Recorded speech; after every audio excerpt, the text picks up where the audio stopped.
I love Parks and Recreation, what we're doing, what we're accomplishing daily. I think that we need to be able to say that very proudly and not allow people to downplay the significance of that in our communities.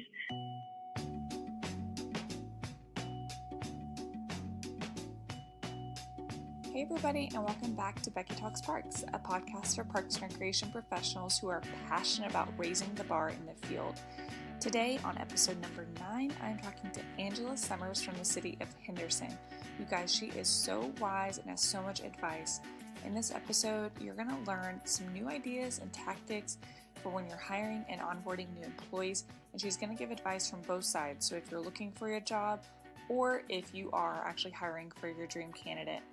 She's also going to talk about how to set a strong foundation for staff culture and high morale from day 0. And then she also talks about how imposing our own expectations and using scare tactics on others isn't a good way to start or maintain relationships, and gives some advice for how to start them off on the right foot. Angela is truly raising the bar, and I think you'll hear that in this conversation. She inspires her staff and her entire organization to be proud of the work that they're doing because they're improving their community. She really has an emphasis on building a relationship, so with her employees, but also with her customers who use the Parks and Recreation services. And finally, Angela is a great example of how to embrace the natural strengths of the next generation of leaders, and she talks about some of the skills that she's trying to instill in them, such as loyalty. So, you guys, I think you're going to love this episode. Please share it with your friends and your coworkers if you like it, and be sure to tune in next week for another great episode. Here you go with the interview.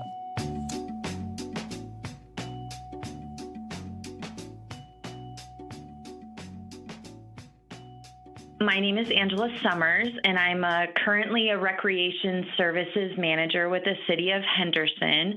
There are 5 managers that oversee the recreation side of our department.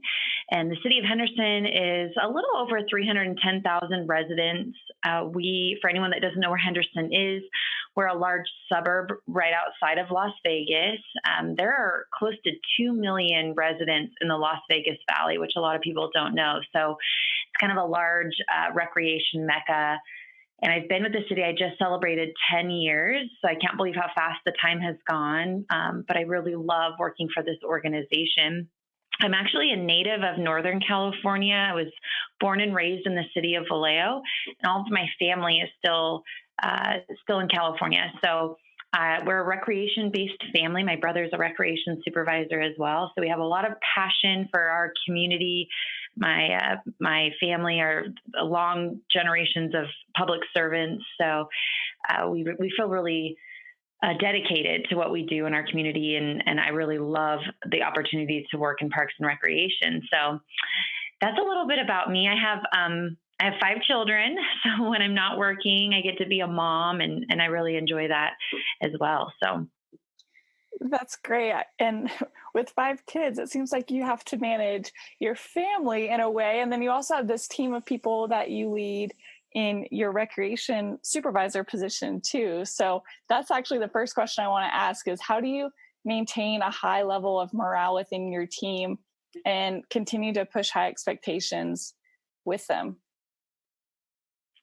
So I think the best way to really establish great working relationships or morale is to set a good foundation. And the way that we do that, I've talked a little bit historically of how we've improved it, with the City of Henderson. So when I first started, we would have trainings with our staff, and we kind of focused on what we felt like was the most important thing, which typically is following policies and procedures, what not to do. And we soon realized that we were so intent on the mistakes that our employees could potentially make that we weren't really focusing on how they felt about why they were working for us and about the passion that they had for what we were doing in our community and why we were in Parks and Recreation. So I think we really tried to overhaul how we set that kind of first time experience with our staff. And the way that we continue to develop high morale is by setting a culture and a standard that, we want to really foster and develop good relationships and good feelings about our community. And so whether that's how we work together or how we work with our guests or, how we serve the children that are coming into our rec centers, we really try to focus on what our goals are. And our goals are to feel good while we're here and to enjoy what we're doing, and to try to find balance, in our work life and our personal life. So I think that if I could give advice to Parks and Rec professionals, it would be, not to worry so much about the mistakes that employees will make, but instead to really foster the feelings that they have while they're there. My opinion is if people are happy and they're content and they feel good about what they're doing, then they're going to make good decisions and good choices. So I think that's a really powerful lesson, because as public servants, we have to be very aware of what the public is looking at. And a lot of times, especially in bigger organizations or just depending on where you are, there's a lot of high expectations from the public. And sometimes it can be overwhelming and sometimes it can be stressful. And it can be easy to pick out all the different things that somebody didn't do as opposed to what they are doing. And so can you just talk a little bit more about just treating people as people first, and just knowing that sometimes they're going to make mistakes, but how do you coach them through that? Yeah, I think that was one of, my fundamental philosophies, is that we supervise people. And sometimes that's really difficult for us because we kind of want everyone. Well, first as leaders, we want people to kind of feel the way that we feel about something, or do and make decisions the way that we would make decisions. So I think a lot of times we almost impose those expectations on other people. And we just concluded our Nevada conference, our Parks and Rec conference in the state. And I am very fortunate to be able to be a part of the Leadership Institute with the state of Nevada. And so one of my sessions, I was talking to them and I said, we want to say that if somebody fails at something, or if they're not being successful at something, then they don't care about it. And we use the example, with an employee being late. It's like, if you come in late, then you don't care about your job, or you don't care about how it affects other people. But I think if you can really try to see the human side of the mistakes that an employee is making, or you can try to see the human side of, what is going on with an employee, it can really help put into perspective and can help you as a leader to better serve them. For example, if they're perpetually being late, instead of it being they don't care, is to perhaps talk through with them what's causing them to be late. And I'll hear people say all the time, well, if I can make it to work on time, then you should be able to make it work on time. But often we don't have the same type of experiences. So if I have a car and I live right down the street, it may be a lot easier for me to get to work than perhaps an employee who has to ride the bus, and maybe they're not in control of how that bus schedule runs, or maybe something happens that kind of prevents them from getting there. So I think really trying to see it from that side can help have more of an empathetic response, and then can help really, strengthen the relationship that you have with your team. Right. And I think that's so powerful too, because as an employee, when you see that your supervisor truly cares, and not just about whether you're there on time and you clocked in on the minute that you're supposed to be there, but rather asking them about, hey, what's going on in your personal life? Is this working for you? And if not, let's work through that. But as a supervisor, we can kind of get lost in that because we have certain goals and expectations of our employees. So do you, like, when someone's first coming on board, do you kind of sit down and talk about those expectations, or do you just kind of over time work through some of their mistakes, and maybe just talk about your philosophy around setting up expectations? Yeah, we definitely set expectations. And I think a lot of times when I do sessions or I speak, people will say, well, if you're too empathetic, then they're just gonna, give them an inch and they're gonna take a mile. And so I tell people, we do set expectations and we have expectations, but I think it's important that within those, that the first kind of general statement is that we care about our employees. And so the way that we do that here in the city of Henderson is instead of saying to them, our expectation is that you're never late. Our expectation is that you always have a smile on your face. Our expectation is that you always complete all assignments on time. I'm just kind of trying to think of general statements. We change that verbiage to say, we strive to foster and develop exceptional leaders. And in our opinion, exceptional leaders have a pride and a passion for what they do. And so we want to kind of push ourselves to be the best that we can be. And within that goal of being the best that we can be, our expectations are that, we try to be on time when we come to work, or we communicate needs that we have. We really want to meet deadlines because deadlines are important to us in completing processes and the things that we need to have. So again, we'll work through that and talk together about what deadlines look like, or if you have concerns with them. And then, just kind of the general conversation with that employee about how we can help them accomplish the things that we do. So I think that the way we do it is to try to have conversations with them to really get them involved, and then really to make it about that we want them to be the best that we can be. One of the best in-services that I was a part of is we changed the verbiage. So I mentioned that we say that we want to have exceptional people.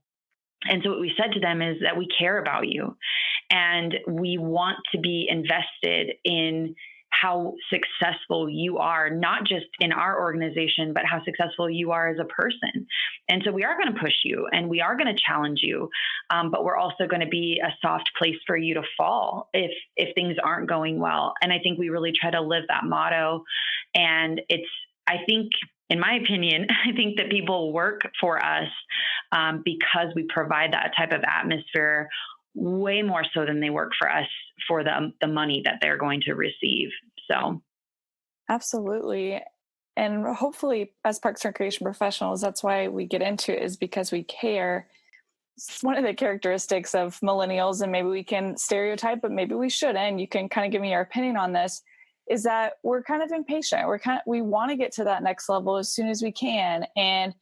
But what do you tell your employees who maybe have their sights on that next level? Because there's a balance between the patience that it takes to get there, and yet just being really driven and determined and working hard.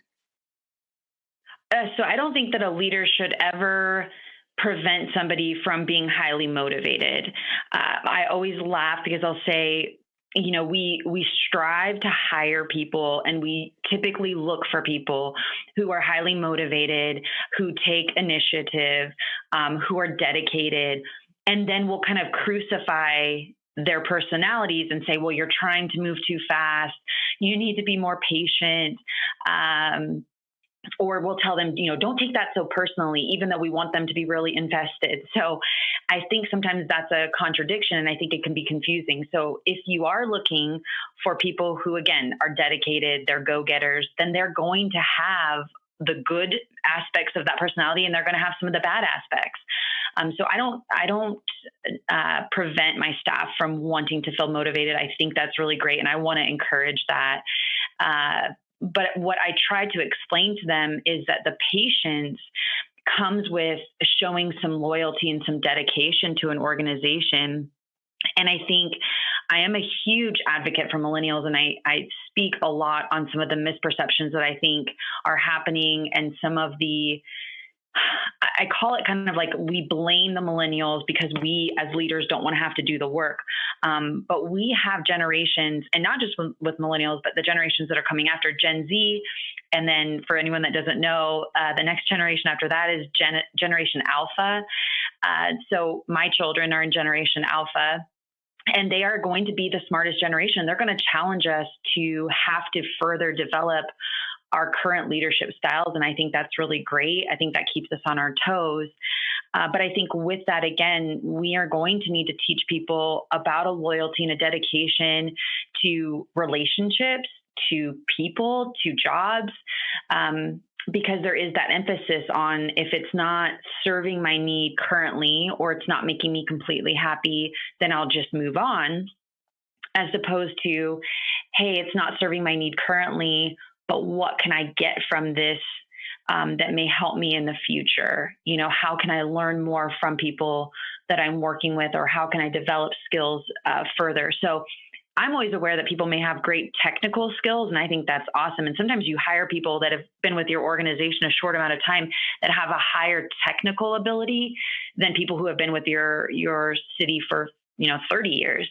However, they may not have all of the knowledge that they need to have about how processes work, or policies that you may have, or even clientele that come in that everyone can learn from if they're willing to kind of open themselves up to engaging in those types of relationships. And that is one thing I'm kind of sad to see. I think historically we were more open to, if you want to call it, the elders of our society, of kind of learning from people. And I think now we kind of frown upon that. And in that pursuit to get to the top as quickly as we can, we're kind of willing to push out some of that maturity and that experience because we don't see the value in it. So I think it's really important to engage. And I'll say this as well. And this was actually during a consultant meeting that we had with the city that I loved, was they talked about even how to pair seniors in a community with young people in order to provide and strengthen relationships where seniors could kind of give some of that, again, that maturity, that development, that, peer supervision. And then the young people could, offer the chance to get more active and to engage and to have, friendship and the things that seniors are looking for. So I think when you open yourself up to some of those possibilities, it can be a really, really beneficial thing for your employees and for your community. Okay, so let's talk about how to encourage our employees, and maybe the ones that have been with our organizations for a long time and they're kind of seeing the stagnant growth, or maybe it's someone who's really ambitious and wants to grow. How do we encourage them to take risks in our organization so they can be the best version of themselves?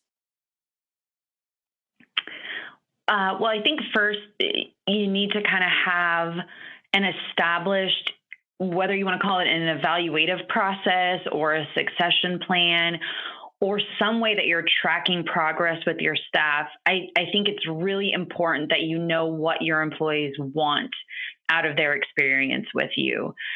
And I've had my own learning lessons because I tend to be more of a long-term employee.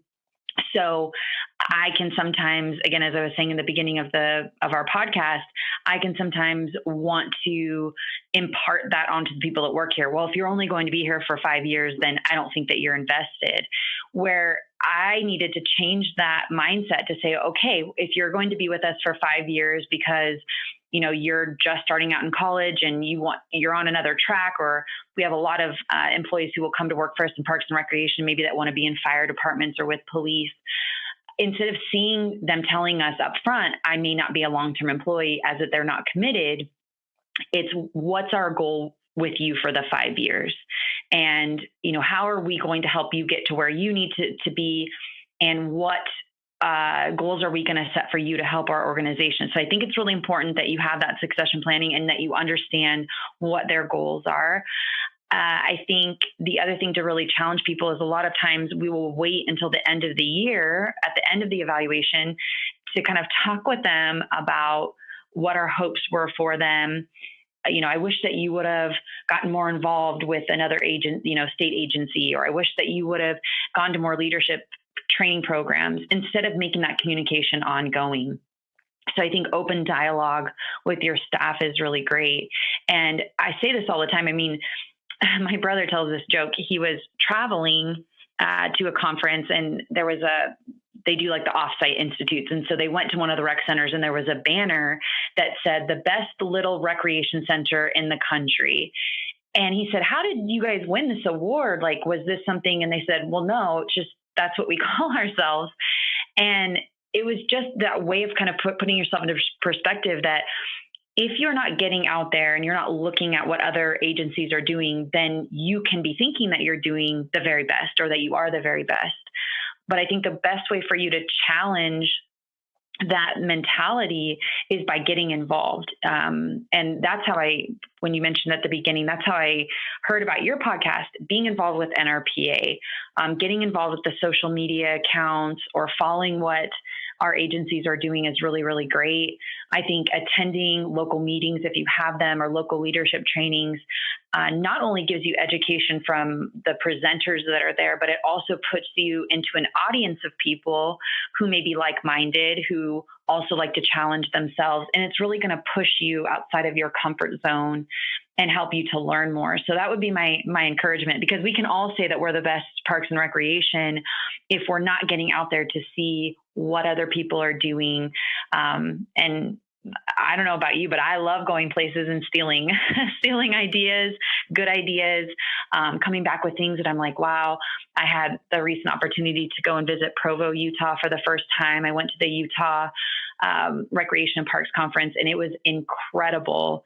And even as great as what we do here in the city of Henderson is, I still came back with multiple ideas from the conference and from visiting their rec center that, I could immediately implement and improve the way that we were doing things. So yeah, that would definitely be my encouragement, is to get out there, see what other people are doing, snag ideas that are good.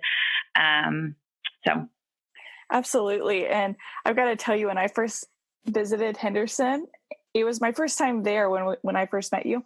And I was so impressed by all of your facilities and parks. And I think just being able to go out and visit, like anytime you go on vacation, just go out and visit those parks or stop by the recreation center, because that's really going to open your eyes to how other agencies are doing. And I also love I also love what you say about the conferences too. And that's been something that I've been trying to challenge myself to do, go out and speak and network with people. It can be kind of difficult because I'm naturally very much an introvert. So it's very overwhelming. Do you have any tips for people who haven't been to conferences before, either how to network more, or I know you speak too, how do you start to speak in those conferences, and what kinds of things have you had to get past in order to speak and really embrace who you are at those conferences? Well, I am more of an extrovert, so I think that can make it a little bit easier to kind of enjoy that type of an environment. But I still get nervous before I'm going to speak. And I think my recommendation would be, so, if you are more of an introvert, so you're not comfortable with those environments, is to start with smaller groups or smaller conferences. A lot of times we'll say, okay, well, I'm going to go to the national conference. Well, that's going to be a lot bigger. There's a lot more people there. To maybe look at more of your local or state organization. So you're kind of starting off small. There's some state organizations that you can speak at that maybe there'll only be, 15 people at your session, which may make it a little bit easier for you. I think if you're speaking the first time, and we all kind of get into habit with this, we'll put the PowerPoint up and then you're just kind of following along. I think if you're nervous about doing that, group engagement can be really great. So I'll always start my session with getting group feedback. Why did you pick this session? What are you looking for while you're here at conference? And that way you're kind of building that relationship with your audience. They start to feel more comfortable to share with you. And then all of the pressure isn't on you.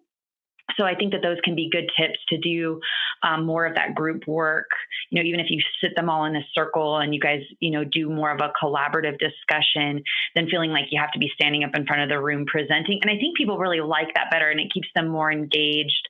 I'm starting to notice that people want to get away from PowerPoints, and they really want more of the ability to talk with each other and to talk with the speaker. So that would be my recommendation with that. And then I think if you're able to do things within your own agency too, and I know some people can have really, really small organizations, but even doing little types of workshops or webinars together can be a really great way to just pull everyone in and still be able to get education and training without having to travel or without having to spend money if your budget doesn't allow for you to do that. There's a lot that can happen through the internet now that can still give a great sense of a learning and can provide great educational opportunities to your team. That's so true. There's so many opportunities for learning, especially with online. We have webinars and different trainings that we can take pretty much on demand now. So what can organizations do as they're starting out their employees to make sure that they know that they care about them as people first and they value their personal and professional growth? Yeah, I don't know. I shouldn't say I don't know if it's intentional, because I think some agencies intentionally have scare tactics. And it goes back to what I was saying about really wanting to influence or impart in potential employees these policies that they have to abide by. And I think sometimes it's because as agencies we've been burned. Maybe we're backfilling a position from someone that didn't do very well. So we feel like this, like we have to let them know from day one what will happen if they mess up. But I always kind of compare that to dating. When you're first engaging with somebody and you're kind of getting a feel for, is this somebody that I'd like to continue a relationship with? The same applies when you're looking for someone to kind of join your family for all intents and purposes. I mean, the people that you work with, in my opinion, you should treat every bit as important as you do in the selection of your partner or selection of somebody in your family. And I think what we do is, instead of having those conversations with, what do you think about this? And you're kind of getting a feel, do we match? Do our beliefs match? Do our opinions match? Do we have the same work ethic? We're just more concerned with saying, if you mess up, this is what's going to happen. So if I was dating somebody and our first date, I was like, well, I just want to let you know, if you don't buy me flowers, I'm going to be really upset and I'm never going to speak to you again. And if you don't call me every day, and if you do this, this is going to happen, instead of having a conversation about what are your hobbies? What are your interests? How do you feel about this? I really think that we should treat onboarding very similarly to having a conversation about what we agree with. And that goes to the environment when they come in. So our job fairs, or when we're out recruiting people, we really want to showcase what our fundamental beliefs are. We're happy people, we're engaged people. So when they walk in, we're really excited to have them. We just did 2 job fairs. We had one in February and then one just last weekend. And I love certain things that we do from, so on the job fair, it's an on-site. They come in, they interview, they will receive if they're going to be hired or not. This is all part-time. And then we actually do all of the onboarding and testing. So like the drug testing and the fingerprinting in the background, it's a one-stop shop. So once everything is done, if they've completed that process, we give a huge round of applause and we welcome them to the team. Like, congratulations, we're so excited. We can't wait for you to work with us. And so we really set that from the get-go, that we are happy that they're going to be joining us. And I think when you're setting your interview questions, would be my next suggestion, is to try to avoid some of those pitfalls where we're asking questions that are just going to get that same generic answer. And instead really try to find questions that have your candidates share what their opinions are. So I say, like, one of the most popular ones people always say is like, what is your leadership style? And typically that's going to lead someone down a path of saying, I lead by example, or something that's just that little bit more of a generic response, instead of kind of going into a conversation about how they lead people. What are some of the tactics they use, or some of the styles that they use that help engage their employees or will retain their employees. I think it allows them to dig a little bit deeper. And then as you're listening to that response, you as the agency can find out if that's a fit for you or not. And then at the end, we always set people up with, do you have any more questions for me? And I think sometimes people get nervous, like, no, I don't. But I think ending that, because typically that's our kind of like free talk where it's not necessarily being scored, is allowing for some of that, do you have questions for me about expectations, or, just leading it a little bit more so that they know what they should be asking. Again, can introduce that. I think taking your candidates on a tour can be really great, allowing them to see what you do. And we often find when we take people on tours during our hiring process, we'll see some more of their kind of candid behavior. And we'll notice things like, do they shake the hands of the employees that work for us? Do they introduce themselves? Do they ask questions about what we're doing? And that kind of takes them out of the, like, I have my tie on and I'm the perfect candidate, to how do they behave kind of in a natural environment. So I could go on forever about recruitment. I really love it. But I think that the overall kind of biggest tip that I would give is that you're selecting someone to come into your space, to be a part of your people, to be a part of your tribe. And you need to be very selective in what you're doing. You need to hire people that fit your organization's culture and values, most importantly. And two, you need to allow them the opportunity to interview you as well to make sure that you fit with what they're looking for. And so we're very honest with that and telling people, if we have an average expectancy of somebody working for us for 30 years, then someone joining our team needs to know that they're not going to move that quickly, in the hierarchy. Are they okay with learning from people who have been here a long time? And are they okay with building their careers, in a set level? So I think that can all be really helpful for people. So let's talk about this expectation that usually comes in with being a public parks and recreation agency. And that is that our customers have high expectations when they when they show up in the door, but a lot of times there's kind of that idea, well, the customer is always right. And so we have to be able to handle these complaints and balance that with supporting our staff. Can you talk about that a little bit? And do you have any stories that might help us get an idea of how to approach the dilemma of customer satisfaction? I think that using the same tactic that I've been discussing with employees, and I use the term tactic, and sometimes when I say that, people are like, oh, it's very strategic. But I think that good leaders are strategic in what they do. And I think really good leaders are very strategic in how they work with other people, both internally and externally.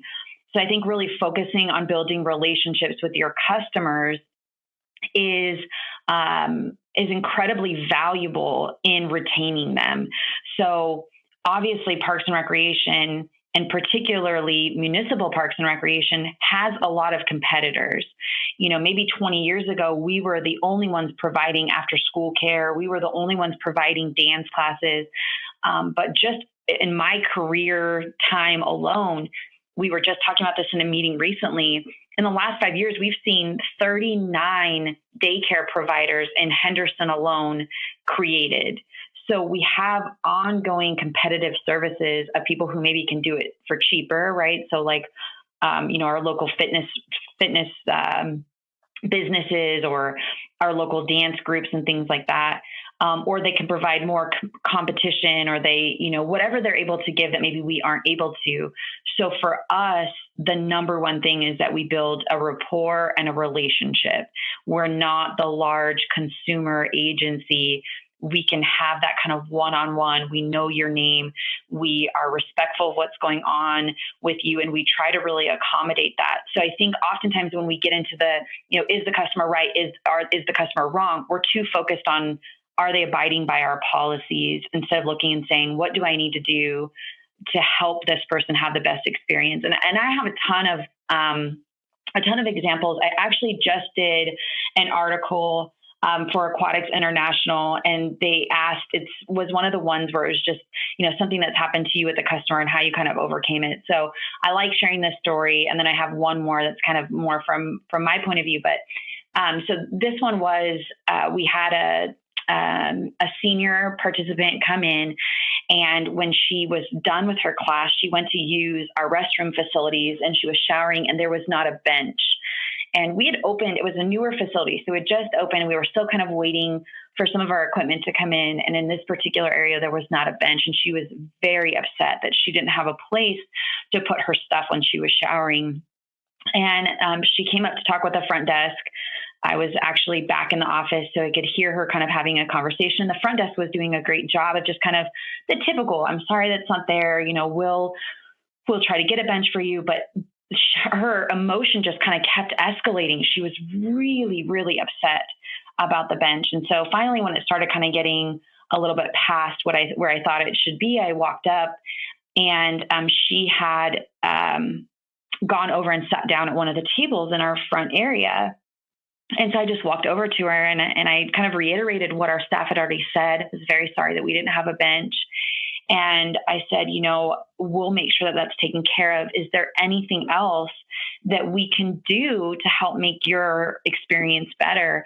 And she just kind of looked up at me, and she was really upset. And she said, I just lost my husband of 50 years. She was actually not from Henderson. She was from Arizona. And she said, my daughter made me move here so that she could keep an eye on me. I have no friends.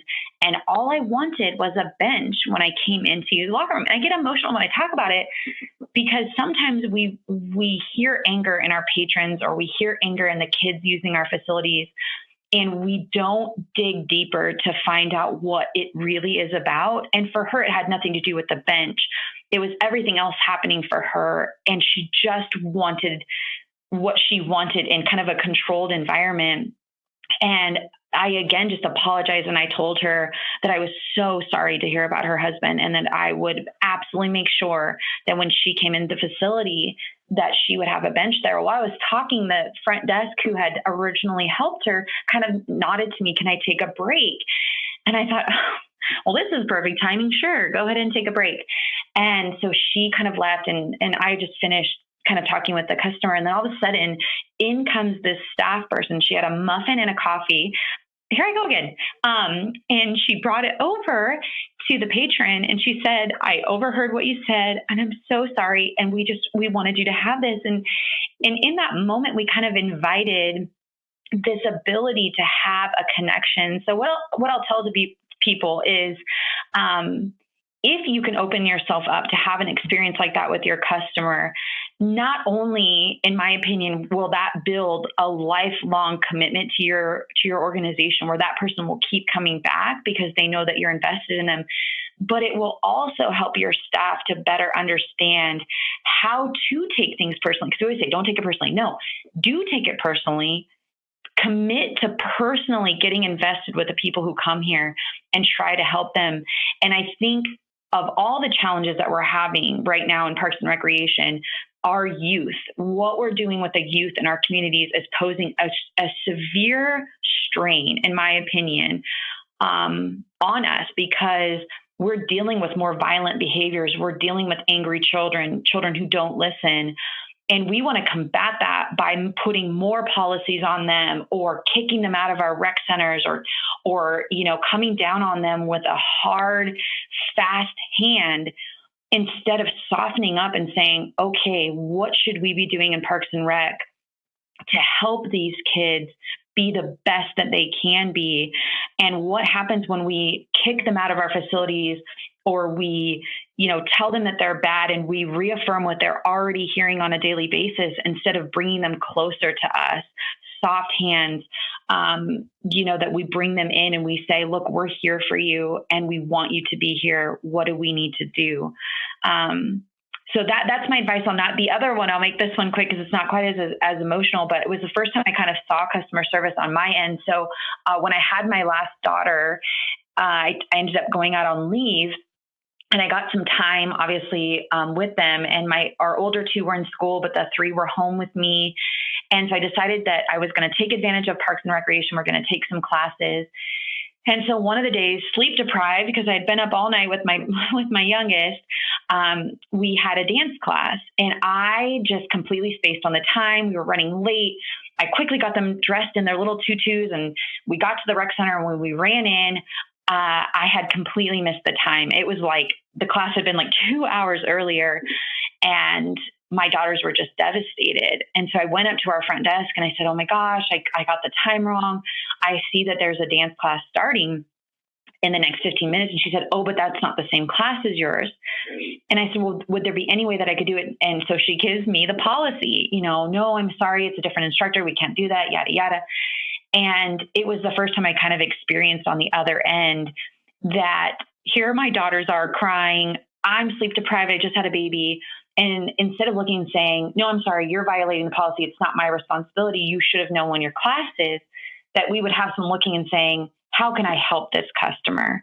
Yes, let me talk with the instructor and see if maybe we can get you in, maybe we can transfer it over, or whatever they could have done. And so I think that was a good learning lesson for me as one of the leaders of our agency, that I could go back to my staff and say, okay, yes, there are policies. Yes, there's refund policies. We get that. But let's do our best to try to help people if we can. And let's not look at a parent who misses a swimming lesson, or a parent who's late as that they don't care, or they're not responsible. Let's maybe try to cut them a little bit of a break, that sometimes life is hard.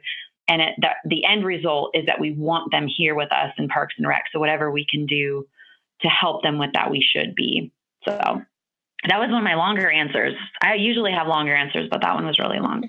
Oh, I love it. I love the stories that you told too. And I got emotional as well, because there's so many instances where we just brush people off when they're complaining, and we don't realize that it might be part of a bigger issue, and that just like employees are people first, our customers are people first. They're not just, these patrons that are using our services. And I think sometimes if we just reframe how we think about who we're serving and just come at it more of, how can I help you? How can I help you have the best experience possible?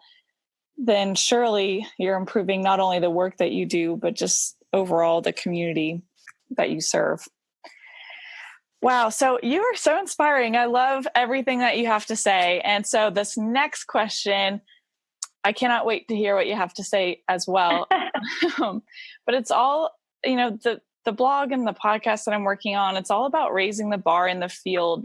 Can you tell me what that means to you and what it will look like when we truly do raise the bar in Parks and Recreation?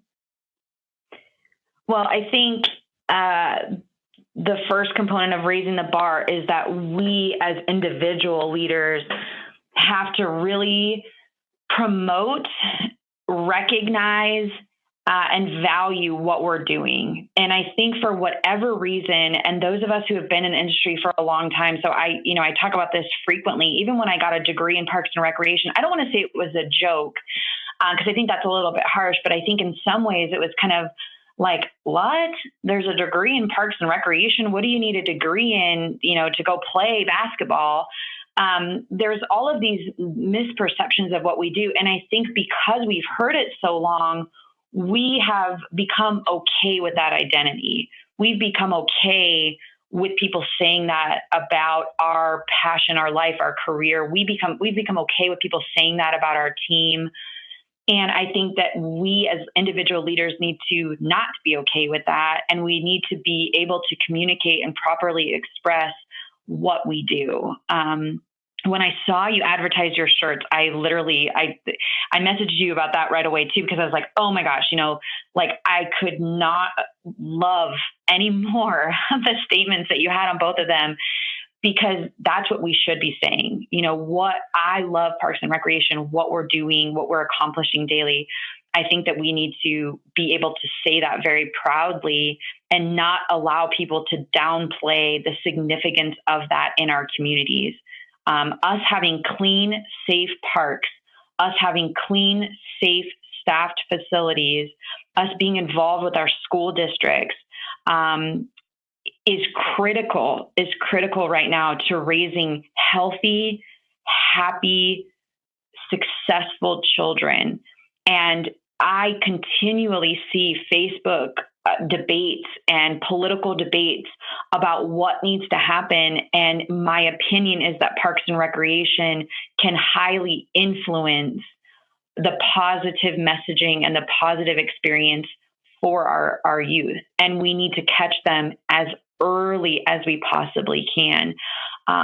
If a child is not successful because of whatever is happening at home, they've been cut a poor break, they need to feel like they can achieve anything that they set their mind to when they are here with us. And I had just the absolute privilege. He's a commissioner here in Las Vegas, and he recently spoke, and I took so much from his speech because he was incredibly influential and just, I loved hearing him talk. But he said a couple of things, and one of the things he said was, I was born in a bowl of lemons and I never let it make me sour. And I just love that, because sometimes the children coming into our rec centers have been born into a bowl of lemons. I mean, they truly are not in control of the environment that they've been brought into.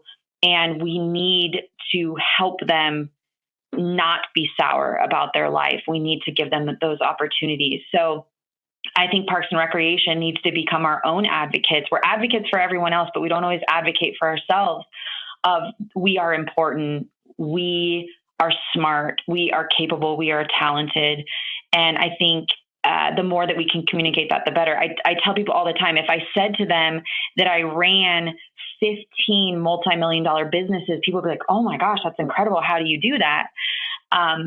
But if I told them that those businesses were parks and recreation, they'd scoff at it and say, well, that's not really a business.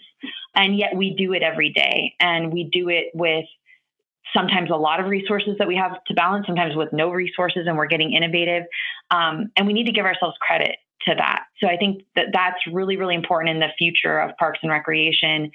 And then I think as we continue to develop our incoming professionals, we need to seek people who are passionate about serving others. And I don't think that they need to necessarily come from recreation, but I think we need to do our due diligence to seek out people who are passionate about giving back and who want to be involved in something that is greater than themselves. One of the biggest speeches that I give every year to the staff that comes on for summer, it's usually the biggest influx of people, is that we're going to help you be somebody, and whether you work for us for one summer or you work for us forever, we are going to help you to be somebody. And what we mean by being somebody is that we're going to help you be the best version of yourself. We're going to help you be somebody to someone else. And we're going to help you achieve things that you didn't realize were possible. And I know that sounds crazy that you'd be saying something so like deep to a lifeguard who just started working for you, but I am that intense. I mean, we're starting our series tonight as our first night because we open Memorial Day weekend. We call it our Lead Con series, and I will be every bit of that intense with the staff that comes in. And sometimes they're looking at me with like these wide eyes, like, what did I just, is this a part-time job? And I'm like, yes. And you get to do all this and make minimum wage. But I literally, I joke like that because I'm like, no, I can't pay you what the casino can pay you. I can't pay you what some of these private people can pay you, but I'm going to be this committed to you. And, some of them run away and the ones that stay, I'm like, all right, we're doing this. And, it's a really great thing. So, if you've not been feeling the motivation and you're listening to this podcast now, you can inspire people. You really can. And it's just about us taking the time to get out there and to finally do something. Everyone wants to talk and they want to write all of these things about what should be happening. But what really needs to be happening is people doing the work. And I don't know any other career, I really don't, outside of parks and recreation that is putting in the work to change the world. And so I'm just so proud to be a part of this community of great people.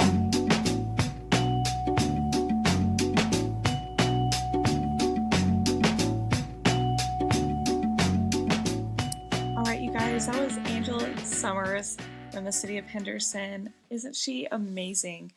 Please go follow her on LinkedIn, and she said that she's completely willing, if you have any questions at all, to reach out to her and just get advice or different ideas for what you have going on. So thank you guys again for listening. Please share this episode if you liked it.